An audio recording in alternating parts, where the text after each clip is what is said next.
आइए आज हम बात करते हैं माइकोप्लाज्मा निमोनी की। ठीक है, देखिए माइकोप्लाज्मा निमोनी की बात करेंगे, लेकिन आपको हम यहाँ पे बता दें कि ये बहुत ही हमारा इंटीग्रेटेड टॉपिक होने वाला है। ठीक है, तो बहुत ही इंटीग्रेटेड टॉपिक होने वाला है और इसको हम दो पार्ट में पढ़ेंगे। ठीक है, पहले पार्ट में हम यहाँ पे देखिए एटिपिकल निमोनिया कॉज करता है ना, तो टिपिकल एटिपिकल निमोनिया और इसमें कंसोलिडेशन वगैरह में बहुत ज्यादा आप कंफ्यूज रहते हैं, और ये हमारा जो है बैक्टीरियोलॉजी का लास्ट टॉपिक है। ठीक है, इधर हम देखिए सिस्टेमिक माइकोसिस पढ़ाए हैं, तो ये लास्ट टॉपिक है और इसमें निमोनिया वगैरह में आप बहुत ज्यादा कंफ्यूज रहते हैं।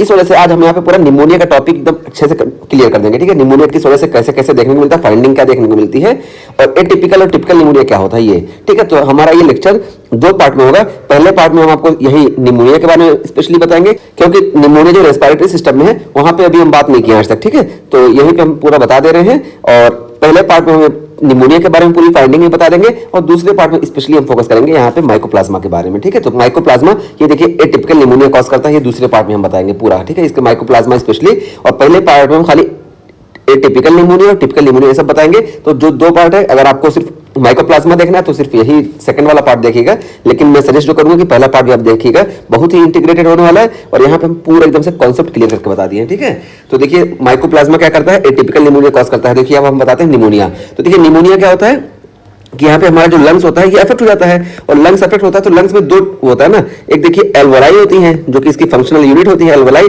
और दूसरा इंटरस्टिशियम, जो यहाँ पे इंटरस्टिशियल टिश्यू है वो। ठीक है, तो इसी बेसिस पे इसको हम टिपिकल और एटिपिकल बनाते हैं। ठीक है, तो टिपिकल तब बोलते हैं जब इसकी एल्वोलाई इफेक्ट होती है। ठीक है, जो एल्वोलाई इफेक्ट होंगी लंग्स की तो उसको हम टिपिकल बोलते हैं, और जब इंटरस्टिशियल इफेक्ट होता है ना, इंटरस्टिशियम, तो इसको हम एटिपिकल बोलते हैं। तो ये चीज हो गई। तो देखिए हम बताएं कि टिपिकल भी होता है और एटिपिकल होता है, निमोनिया दो टाइप का। ठीक है, तो एटिपिकल ये देखिए यहाँ पे क्या होगा कि अफेक्ट इंटरस्टिशियल स्पेस, तो इंटरस्टिशियल स्पेस यहाँ पे अफेक्ट होता है, जबकि टिपिकल निमोनिया में हमारा एल्वोलाई अफेक्ट होती है जो कि फंक्शनल यूनिट होती है। ठीक है, तो टिपिकल एटिपिकल निमोनिया में ये फर्क हो गया। और क्लिनिकल प्रेजेंटेशन में क्या फर्क होता है, तो देखिए कफ और डिस्निया दोनों में देखने को मिलेगा। ठीक है, तो कफ और डिस्निया इधर भी देखने को मिलेगा। ठीक है, यहाँ पे आप लिख लीजिएगा कफ और डिस्निया यहाँ भी देखने को मिलेगा। मेन फर्क जो होता है यहाँ पे देखिए कंसोलिडेशन देखने को मिलता है टिपिकल निमोनिया में, और यहाँ पे देखिए एटिपिकल निमोनिया में यहाँ पे नो कंसोलिडेशन देखने को मिलता है। अब ये कंसोलिडेशन क्या होता है तो हम बताएं, तो देखिए हम जब चेस्ट एक्सरे वगैरह करते हैं ना, तो देखिए ये हमारा नॉर्मल लंग्स है। ठीक है, नॉर्मल लंग्स है, और जो नॉर्मल लंग है तो देखिए यहाँ पे आपको सारी चीजें आपको देखने को मिल रही होंगी। ये देखिए ये ऑब्लिक डायरेक्शन में आपको देखिए ये एंटीरियर रिब देखने को मिल रही है, ये देखिए ये पोस्टीरियर रिब है, ये रिब्स हमको नहीं मतलब है। यहाँ पे देखिए लंग्स में आप जब देखेंगे तो यहाँ पे आपको एल्वोलाई भी दिख रही है, और यहाँ पे देखिए व्हाइट व्हाइट जो चीजें दिख रही है ना, ये आपकी क्या है, वेसल्स है, क्योंकि वेसल्स में ब्लड फ्लो होता है, इस वजह से यहाँ पे ये व्हाइट अपीयर होती है। ठीक है, एल्वोलाई में एयर होता है तो एल्वोलाई वगैरह देखिए आपको ब्लैक दिखेंगी। ठीक है, तो वेसल्स आपको यहाँ पे व्हाइट व्हाइट दिख रही है, लेकिन कंसोलिडेशन में क्या होता है कि ये जो पूरा हिस्सा है ना पूरा गायब ही हो जाता है। कंसोलिडेशन में पूरा हिस्सा गायब हो जाता है, आपको व्हाइटिश अपीयरेंस और ये ब्लैकिश अपीयरेंस पूरा गायब हो जाता है, कुछ समझ में नहीं आता है। देखिए ये देखिए यहाँ पे दिखाए, ये देखिए यहाँ पे हमको पूरा कंसोलिडेशन देखने को मिला, और कंसोलिडेशन में देखिए आपकी वेसल्स वगैरह सब डिसअपीयर हो गई। ठीक है, तो वेसल्स वगैरह सब डिसअपीयर हो गई, जबकि आप देखिए यहाँ पे आपको व्हाइटिश यहाँ पे वेसल्स देखने को मिल रही है। ठीक है, तो ये होता है कंसोलिडेशन जो कि हमको देखने को मिलता है टिपिकल निमोनिया में। ठीक है, जबकि एटिपिकल निमोनिया में हमको कंसोलिडेशन नहीं देखने को मिलेगा। देखिए यहाँ पे एटिपिकल निमोनिया, देखिए ये चेस्ट एक्सरे है, और यहाँ पे देखिए ये वेसल्स ऐसे ऐसे देखने को मिलेंगे। ठीक है, बल्कि यहाँ पे आपको रेटिकुलर पैटर्न देखने को मिलता है। रेटिकुलर पैटर्न क्या है कि ऐसे लाइन लाइन, रेटिकुलर हम लाइन को ही तो बोलते हैं, लाइनिश थिंग देखने को मिलती है।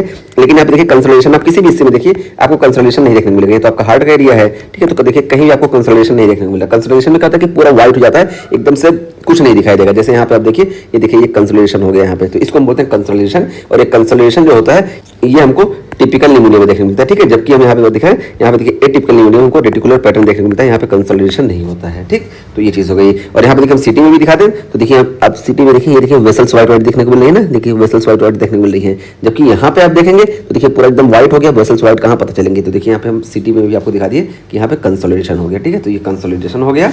और यहाँ एटिपिकल निमोनिया में दिखाया हम आपको, तो यहाँ पे देखिए कंसोलिडेशन नहीं हुआ, बल्कि यहाँ पे देखिए सब चीज देखिए आपको दिख रही है। देखिए एयर यहाँ पे एयर है, यहाँ पे एयर है। ठीक है, तो ये एटिपिकल निमोनिया में देखिए कंसोलिडेशन होता है तो ये पूरा गायब रहता है। जैसे यहाँ पे देखिए आप, ये देखिए कंसोलिडेशन हुआ, ये देखिए पूरा हिस्सा गायब हो गया। ठीक है, तो ये होता है कंसोलिडेशन जो कि हमको टिपिकल निमोनिया में देखने को मिलता है, और एटिपिकल निमोनिया में हमको कंसोलिडेशन नहीं देखने को मिलता है। ये हमारी क्लिनिकल फाइंडिंग होती है, और चेस्ट एक्सरे में या सिटी में इसको हम देख लेते हैं। ठीक है, तो ये चीज हो गई। और अब देखिए टिपिकल निमोनिया कॉज करने वाले कौन कौन से ऑर्गेनिज्म है, तो देखिए टिपिकल निमोनिया जो होता है ना, ये सिर्फ बैक्टीरिया से होता है। ठीक है, तो सिर्फ बैक्टीरिया से होता है। देखिए कौन कौन से बैक्टीरिया है, तो सबसे पहले देखिए यहाँ पे न्यूमोकोकस है। ठीक है, तो देखिए न्यूमोकोकस या जिसको हम स्ट्रेप्टोकोकस निमोनिया, देखिए नाम से आप कंफ्यूज ना होइएगा, देखिए नाम बहुत ज्यादा कंफ्यूजन होती है। ठीक है, तो नाम दोनों एक ही है, स्ट्रेप्टोकोकस निमोनिया या न्यूमोकोकस, दोनों एक ही बैक्टीरिया का नाम है। और यहाँ पे देखिए क्या है, most common cause of community acquired pneumonia. तो कम्युनिटी एक्वायर्ड निमोनिया का मोस्ट कॉमन कॉज यही है। देखिए यहाँ पे आपको सब चीज बताते जा रहे हैं क्योंकि हमारा लास्ट टॉपिक है ना ये बैक्टीरियोलॉजी का, इस वजह से यहाँ पे हम इंपॉर्टेंट चीजें जो है और खासतौर से निमोनिया के एस्पेक्ट से वो हम आपको बताते जा रहे हैं ताकि आपका हर बैक्टीरिया के एस्पेक्ट से बात कंप्लीट रहे। ठीक है, तो देखिए न्यूमोकोकस हमारा जो होता है इसको स्ट्रेप्टोकोकस निमोनिया बोलते हैं और ये most common cause of community acquired pneumonia है।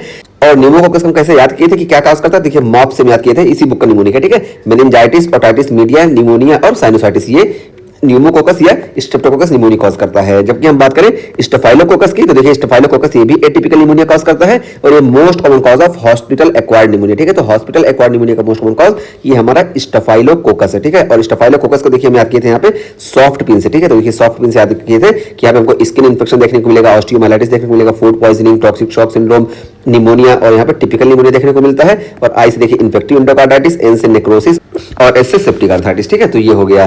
ठीक है, तो यहाँ पे स्टेफाइलोकोकस हो गया, most common cause of hospital acquired pneumonia है। और देखिए सूडोमोनास भी टिपिकल निमोनिया कॉज करता है और ये most common cause of cystic fibrosis है। ठीक है, तो सिस्टिक फाइब्रोसिस का मोस्ट कॉमन कॉज ये है सूडोमोनास और सूडोमोनास का निमोनिक हमारा सूडोमोनास ही था। ठीक है, तो सूडोमोनासिस का निमोनिक था। और उसका फिर देखिए एक्टिनोबैक्टर, तो एक्टिनोबैक्टर जो होता है ये most common cause of ventilator associated pneumonia. ठीक है, यहाँ पे हम लिख भी दिए कि ये most common cause of ventilator associated pneumonia हमारा एक्टिनोबैक्टर होता है। और उसका फिर देखिए हमारा यहाँ पे ये बुरखोल्डेरिया है, ये बहुत ज्यादा इसमें नहीं कुछ है, बस याद रखिए कि ग्राम नेगेटिव है। देखिए तीनों ग्राम नेगेटिव है। और ये देखिए लीजियोनेला नीमोफिलिया ये भी ग्राम नेगेटिव है, लेकिन ये गलती से यहाँ आ गया। ये जो होता है ये एटिपिकल निमोनिया कॉज करता है। ठीक है, ये एटिपिकल निमोनिया कॉज करता है, तो इसको हम यहाँ पे हटा दे रहे हैं। ठीक है, ये एटिपिकल निमोनिया कॉज करता है, इस वजह से इसको हम नीचे फिट कर दे रहे हैं। ठीक है, देखिए एटिपिकल निमोनिया कॉज करता है। ठीक, तो ये हो गया।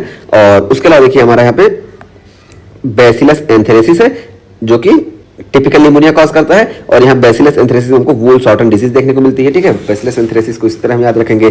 तो हम बात करके आ चुके हैं कि हमको यहाँ पे एंथ्रेक्स टॉक्सिन वगैरह देखने को मिलता है। तो ये जो ऑर्गेनिज्म है ना, इसके अलावा बहुत ऑर्गेनिज्म, लेकिन ये इंपॉर्टेंट ऑर्गेनिज्म जो है जो टिपिकल निमोनिया कॉज करते हैं, न्यूमोकोकस या streptococcus pneumoniae, staphylococcus, pseudomonas, acinetobacter, burkholderia और बैसिलस एंथ्रेक्स। ठीक है, और सबका हम इंपॉर्टेंट बता दिए कि most common cause of community acquired pneumonia हमारा न्यूमोकोकस है, hospital acquired pneumonia most common cause ये स्टेफाइलोकोकस है, और most common cause of cystic fibrosis या स्यूडोमोनास है, और ventilator associated pneumonia most common cause ये एसिनिटोबैक्टर है, और बुरखोल्डेरिया बताएं कि ग्राम नेगेटिव है, जबकि बैसिलस एंथ्रेसिस जो है ये वूल शॉर्टन डिजीज कॉज करता है। तो ये हो गए हमारे टिपिकल निमोनिया कॉज करने वाले बैक्टीरिया। ठीक है, तो टिपिकल निमोनिया इनसे होता है और सिर्फ टिपिकल निमोनिया बैक्टीरिया से होता है, वायरस वगैरह से नहीं होता। ठीक है, तो सिर्फ बैक्टीरिया से होता है स्पेशली। तो हम यहाँ पे सारे बैक्टीरिया का बता दिया आपको। और ये देखिए ये जो तीनों है, देखिए यहाँ पे वॉलेट कलर में ये तीनों ग्राम पॉजिटिव बैक्टीरिया है, और ये देखिए तीनों जो है ये पिंक कलर में ग्राम नेगेटिव बैक्टीरिया है। जो कलर होता है वही कलर हम आपको यहाँ पे करके दिखा दिए। ठीक है, और यहाँ पे क्लिनिकल फाइंडिंग हम पता है कि हमको कंसोलिडेशन देखने को मिलेगा। तो कंसोलिडेशन बहुत बड़ी फाइंडिंग है। देखिए कंसोलिडेशन यहाँ पे आपको दिखा, यहाँ पे है, यहाँ पे देखिए कंसोलिडेशन है। एटिपिकल में इसका उल्टा होता है कि यहाँ पे हमको कंसोलिडेशन नहीं देखने को मिलता है, और यहाँ पे जो होता है एटिपिकल में इंटरस्टिशियल स्पेस इफेक्ट होता है। ठीक, तो ये टिपिकल निमोनिया वाला पूरा हुआ। टिपिकल निमोनिया हम कंप्लीट कर दिए, पूरा हम बता दिए, सॉफ्ट पिन, मॉप्स वगैरह सब बता दिए। अब एटिपिकल निमोनिया, तो देखिए एटिपिकल निमोनिया देखिए सिर्फ बैक्टीरिया से नहीं होता, बल्कि ये बैक्टीरिया से भी होता है, वायरस से भी होता है, पैरासाइट से भी होता है और फंगस से भी होता है। ठीक है, तो देखिए इन सारी कंडीशन में हमको एटिपिकल निमोनिया देखने को मिलता है। तो टिपिकल निमोनिया देखिए खाली बैक्टीरिया से देखने को मिलता है, और वो भी गिने चुने बैक्टीरिया जो सबसे ज्यादा कॉज करते हैं, हम सबका बता दिए। और एटिपिकल निमोनिया देखिए, एटिपिकल निमोनिया मोस्ट कॉमनली हमको बैक्टीरिया की वजह से देखने को मिलता है। ठीक है, वो भी बैक्टीरिया में माइकोप्लाज्मा निमोनिया जो है ना, ये most common cause of atypical pneumonia है। इसी वजह से यहाँ पे हम टिपिकल एटिपिकल आपको बता रहे हैं। ठीक है, ताकि आपको कंफ्यूजन ना हो। तो ये हो गया हमारा माइकोप्लाज्मा जो most common cause of atypical pneumonia है।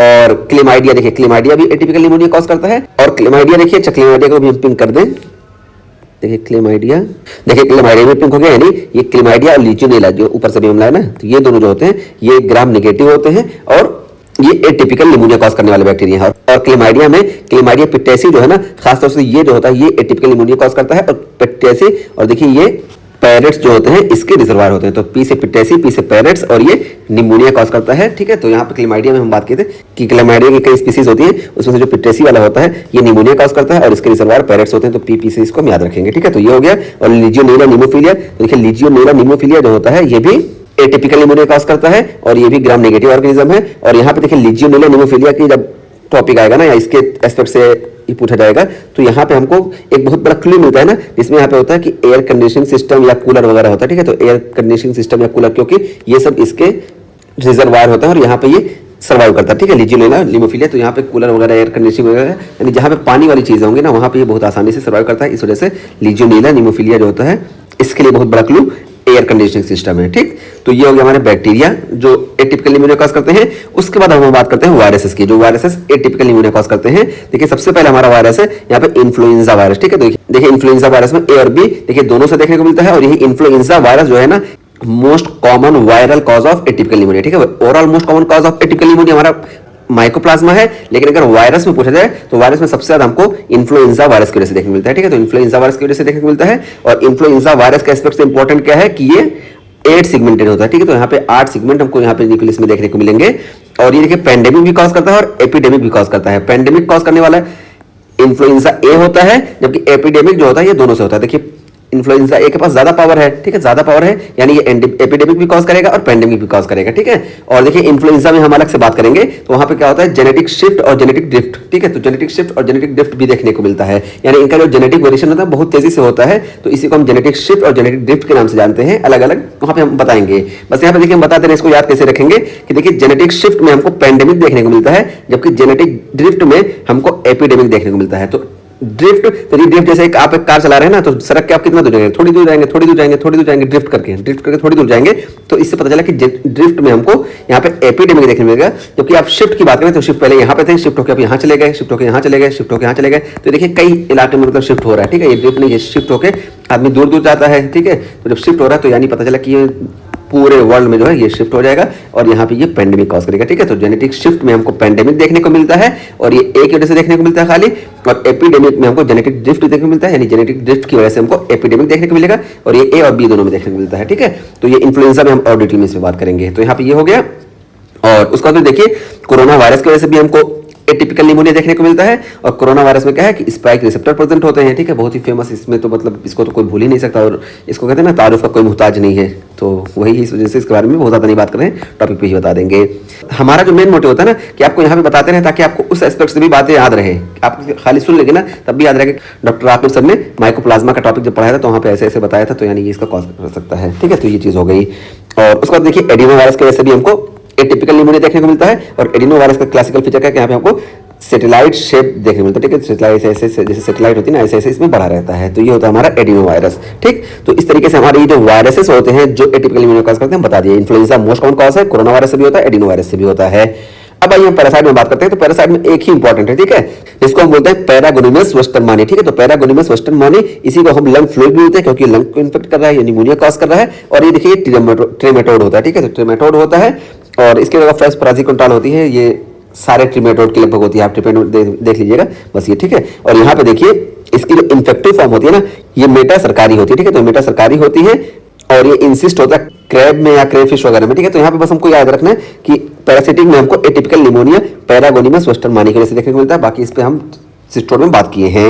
और उसका फिर देखिए हम बात करते हैं फंगल कॉज। तो फंगल कॉज की वजह से देखिए हमको एटिपिकल निमोनिया देखने को मिलता है। इसमें देखिए एपिडेमिक निमोनिया देखने को मिलता है और अपॉर्चुनिस्टिक फंगल एटिपिकल निमोनिया देखने को मिलता है। ठीक है, तो एपिडेमिक निमोनिया यानी यहाँ पे देखिए नो कंसोलेशन लिखने की जरूरत नहीं थी, हम एटिपिकल निमोनिया की बात कर रहे हैं ना, तो यहाँ पे कंसोलेशन क्यों ही देखने को मिलेगा। ठीक है, तो कंसोलेशन वगैरह नहीं देखने को मिलेगा। तो कौन कौन से फंगस है जो एपिडेमिक निमोनिया यानी epidemic atypical fungal pneumonia cause करते हैं, देखिए ये सारे हैं। ठीक है, हिस्टोप्लाज्मोसिस, ब्लास्टोमाइकोसिस, कॉक्सिडियोमाइकोसिस, पैराकॉक्सिडियोमाइकोसिस और टिलेरोमाइकोसिस। ठीक है, देखिए ये पांचों, और देखिए हम यहाँ पे आगे बात किए ही हैं, ये देखिए पांचों जो होते हैं डाइमॉर्फिक फंजाई होते हैं। ठीक है, देखिए डाइमॉर्फिक फंजाई यहाँ से देखिए हिस्टोप्लाज्मोसिस से लेकर ब्लास्टोमाइकोसिस, कॉक्सिडियोमाइकोसिस, पैराकॉक्सिडियो और यहाँ पे देखिए टिलेरोमाइकोसिस। ठीक है, ये स्पोरोथ्रिक्स छोड़ दे, बाकी जो पांचों हैं यानी 6 में से सिर्फ स्पोरोथ्रिक्स को छोड़ दें, बाकी जो पांचों हैं ये endemic atypical fungal pneumonia cause करते हैं। ठीक है, तो ये हो गया। और यहाँ पे देखिए हम दिखाएं, देखिए हिस्टोप्लाज्मोसिस है, ये भी कॉज करता है। और इसके अलावा देखिए ब्लास्टोमाइकोसिस, कॉक्सिडियोमाइकोसिस और यहाँ पे देखिए पैराकॉक्सिडियोमाइकोसिस और ये टिलेरोमाइकोसिस, ये पांचों जो होते हैं ये endemic fungal atypical pneumonia cause करते हैं। ठीक है, तो ये चीज हो गई। तो यहाँ देखिए हम सबके बारे में पूरा बता दिए हैं। और हिस्टोप्लाज्मोसिस को देखिए हम केव्स डिजीज वगैरह भी बोलते हैं। और ब्लास्टोमाइकोसिस देखिए इसको हम याद रखते हैं ब्लास्टो बर्ड्स ब्रॉडली, तो यहाँ पे हमको ब्रॉड बडिंग देखने को मिलता है। जबकि कॉक्सिडियोमाइकोसिस देखिए कॉक्सिडियोमाइकोसिस इंपॉर्टेंट बताए थे कि डस्ट एक्सपोजर वगैरह से एसोसिएट होता है। जबकि देखिए हमारा पैराकॉक्सिडियोमाइकोसिस, देखिए पैराकॉक्सिडियोमाइकोसिस हम बताए थे कि यहाँ पे हमको कैप्टन वीर अपीयरेंस देखने को मिलेगा। ये देखिए डायरेक्ट फोटो भी एग्जाम में आता है। और जब हम एसडीए करते हैं तो यहाँ पे हमको रेड पिगमेंट देखने को मिलता है। ठीक है, तो इस तरीके से हम यहाँ पे बता दिया आपको ये फंगस जो एपिडेमिक निमोनिया या epidemic atypical fungal pneumonia cause करते हैं, ये पांचों, ठीक है, ये पांच हो गए। और अपॉर्चुनिस्टिक फंगल निमोनिया जो कॉज करते हैं, ये देखिए ये पांच है। यहाँ पे देखिए कैंडिडियासिस है, क्रिप्टोकोकस है, एस्परजिलोसिस है, म्यूकरमाइकोसिस है और न्यूमोसिस्टोसिस है। तो देखिए यहाँ पे हम दिखाएं, ये देखिए क्रिप्टोकोकोसिस, ये देखिए कैंडिडा जो है ये यीस्ट लाइक है, क्रिप्टोकोकस देखिए ये यीस्ट है, जबकि आप एस्परजिलोसिस को देखिए ये सेप्टेट मोल्ड है और म्यूकर जो है ये एसेप्टेट मोल्ड है। तो यहाँ पे हम आपको दिखा दे रहे हैं ताकि आपको भूलने ना। और यहाँ पे देखिए सबका हम स्पेशल फीचर बता दें, ये देखिए कैंडिडा अल्बिकेंस, ये भी देखिए atypical opportunistic fungal infection cause करता है। इसके सबसे इंपॉर्टेंट क्या है कि यहाँ पे देखिए हमको pseudo hyphae and budding yeast देखने को मिलती है और यहाँ पे देखिए हमको डिसएमिनेटेड कैंडिडियासिस देखने को मिलता है, ठीक है। तो डिसएमिनेटेड कैंडिडियासिस देखने को मिलता है, इसी वजह से हमको यहाँ पे एटिपिकल अपॉर्चुनिस्टिक फंगल इन्फेक्शन देखने को मिलता है, ठीक है। ये चीज होगी। और इसका एस्पेक्ट क्या है कि ये कैंडिडा वल्वोवेजिनाइटिस कॉज करता है, ठीक है। कैंडिडा वल्वोवेजिनाइटिस हर एग्जाम में क्वेश्चन यहाँ से आता है, तो ये चीज हो गई। और उसका फिर देखिए हम बात करें एस्परजिलस फ्यूमिगेटस, ये भी देखिए ये भी opportunistic fungal atypical pneumonia cause करता है।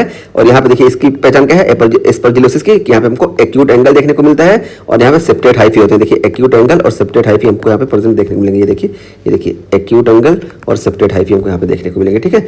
और ये एस्परजिलोमास कॉज करते हैं, एस्परजिलोमास में हमको एटिपिकल फंगल निमोनिया वगैरह देखने को मिलेगा, ठीक है। तो ये चीज हो गया। और उसका फिर यहाँ पे देखिए हम क्रिप्टोकोकस न्यूफॉर्मस बताएं कि ये भी जो होता है एटिपिकल फंगल निमोनिया कॉज करता है। और यहाँ पे देखिए ये इंपॉर्टेंट क्या है कि इसमें हैविली ये इनकैप्सुलेटेड होता है और सिर्फ यही क्रिप्टोकोकस न्यूफॉर्मस जो है ना, यही सिर्फ इनकैप्सुलेटेड फंगाई है। जब इसका टॉपिक बताए थे तब भी हमें बताए थे। और यहाँ पे देखिए ये निमोनिया कॉज करता है और ये मेनिंजाइटिस भी कॉज करता है। और देखिए most common cause of HIV associated meningitis अगर कोई है ना, तो ये क्रिप्टोकोकस न्यूफॉर्मस ही है। यहाँ पे बता दिए क्योंकि यहाँ पे बात आई, ठीक है। तो निमोनिया ये कॉज करता है और एटिपिकल निमोनिया कॉज करेगा और opportunistic fungal atypical pneumonia cause करता है। और मेनिंजाइटिस जो है ये एचआईवी वालों में मोस्ट कॉमन कॉज यही है, क्रिप्टोकोकस न्यूफॉर्मस, ठीक है।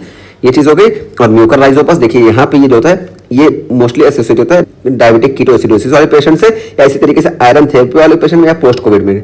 आयरन थेरेपी वाले में क्यों होता है? क्योंकि आयरन में ना ये आसानी से ग्रो कर लेता है, इस वजह से आयरन थेरेपी वाले पेशेंट में इसका चांस बहुत ज्यादा होता है। और पोस्ट कोविड कंडीशन में इम्यूनिटी वगैरह कमजोर हो जाती है, इस वजह से वहां पर भी देखने को मिलता है, ठीक है। तो ये म्यूकर राइजोपस ये जो होता है राइनोसेरिब्रल म्यूकरमाइकोसिस कॉज करता है और यहीं पे हमको जो है एटिपिकल अपॉर्चुनिस्टिक फंगल इन्फेक्शन देखने को मिलता है, ठीक है। तो ये चीज हो गई। और न्यूमोसिस्टिस देखिए, न्यूमोसिस्टिस जो है ये भी जो होता है opportunistic atypical fungal pneumonia cause करता है। और यहाँ पे देखिए हमको क्या है इंटरस्टिशियल निमोनिया देखने को मिलेगा, क्योंकि एटिपिकल निमोनिया इस वजह से इंटरस्टिशियल देखने को मिलेगा ही। और यहाँ पे देखिए ग्राउंड ग्लास ओपेसिटी यहाँ पे देखने को मिलेगी, ठीक है। और ये ग्राउंड ग्लास ओपेसिटी क्या होती है, अभी हम जब कोविड बात करेंगे ना, कोविड में हम आपको और थोड़ा देख लेंगे। हमें हमारा टॉपिक ऑलरेडी लंबा होता जा रहा है, इस वजह से बस हमको जाना है कि ग्राउंड ग्लास ओपेसिटी यहाँ पे देखने को मिलती है न्यूमोसिस्टिस जुरुबेसी में। और बहुत सारी दूसरी कंडीशन होती है जो हम कोविड में बताएंगे आपको, ठीक है। तो कोविड वाला टॉपिक आप देखिएगा। और न्यूमोसिस्टिस जुरुबेसी में देखिए हमको क्रस्ट पिग पैंग बॉल देखने को मिलता है, ठीक है। देखिए ये क्रस्ट पिग पैंग बॉल, ठीक है, ये चीज हुई। तो ये हो गया हमारा जो एटिपिकल फंगल निमोनिया अपॉर्चुनिस्टिक मतलब कॉज करते हैं, ठीक है। तो देखिए हम पूरा यहाँ से आपको बता दिए कि निमोनिया क्या होता है, ठीक है। तो निमोनिया देखिए वहाँ पे आपको दिखाएं कि टिपिकल निमोनिया होता है, एटिपिकल निमोनिया। टिपिकल निमोनिया सिर्फ बैक्टीरिया से होता है और बैक्टीरिया में देखिए ये सारे कॉज हैं। और उसके बाद फिर एटिपिकल में बताया कि यहाँ पे बैक्टीरिया, वायरस, पैरासिटिक और फंगस सबकी वजह से होता है। सबको हम डिटेल में बता दिए, ठीक है। सबके बारे में हम डिटेल से बता दिए। यहाँ पे देखिए ये जो इंपॉर्टेंट पॉइंट है ये बहुत इंपॉर्टेंट है, ठीक है, कि most common cause of community acquired pneumonia ये हमारा न्यूमोकोकस होता है, जबकि hospital acquired pneumonia most common cause ये हमारा स्टेफाइलोकोकस होता है। और स्यूडोमोनास होता है most common cause of cystic fibrosis होता है, जबकि वेंटिलेटर एसोसिएटेड निमोनिया जो होता है ये मोस्ट कॉमनली हमको एसिनोबैक्टर की वजह से देखने को मिलता है, ठीक है। तो ये चीज हो गई। तो ये बहुत ही इंपॉर्टेंट है, ठीक है। इसको आप अपने नोट्स में बिल्कुल उतार लीजिएगा। और उसके बाद फिर देखिए अब हम बात करते हैं यहाँ पे माइकोप्लाज्मा और क्या बताया गया, ठीक है। तो ये दूसरा पार्ट हमारा शुरू हो रहा है, ठीक है।